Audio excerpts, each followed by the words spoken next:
Hallo julle, vandag wil ek met julle gesels oor verjaarsdaggeskenke.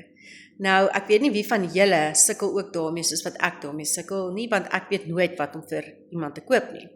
Nou, gewoonlik dan vir 'n volwassene sal ek 'n bottel wyn of 'n bos blomme koop.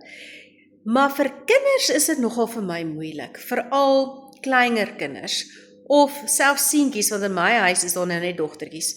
So partykeere dan weet ek glad nie, wat sal ek nou vir 'n seentjie koop nie. Ek kan tog nou nie met 'n bottel Coke daar aankom en vir hom sê, "Dis hy, geluk met jou verjaarsdag, hier's 'n bottel Coke nie."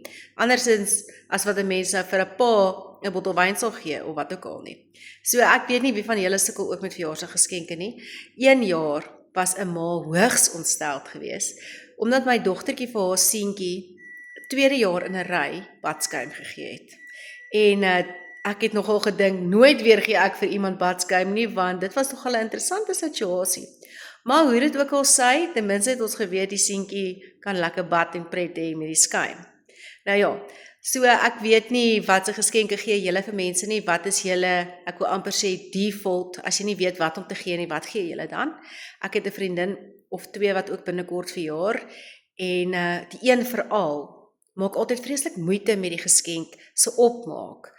En sy sit sulke lekker klein dingetjies in wat regtig waar wys hoe het sy nou aan jou gedink. So miskien moet julle my help dat ek 'n bietjie 'n plan het wat om vir haar te gee met haar verjaarsdag, sodat sy kan sien ek het hierdie keer moeite gedoen, al is dit nie vir my altyd so lekker maklik om te weet wat om te koop nie. Ek hoor graag van julle. Ons gesels gou weer. Geniet die rugby en al die ander lekker sporte die naweek. Die cricket is op die oomblik 'n heerlike hoogtepunt, die SA20 Kids Cricket, en dan luister ook uit vir môre se Radio Rugby, dan is daar so ook 'n bietjie nuwe nuus wat gedeel gaan word. Mooi bly.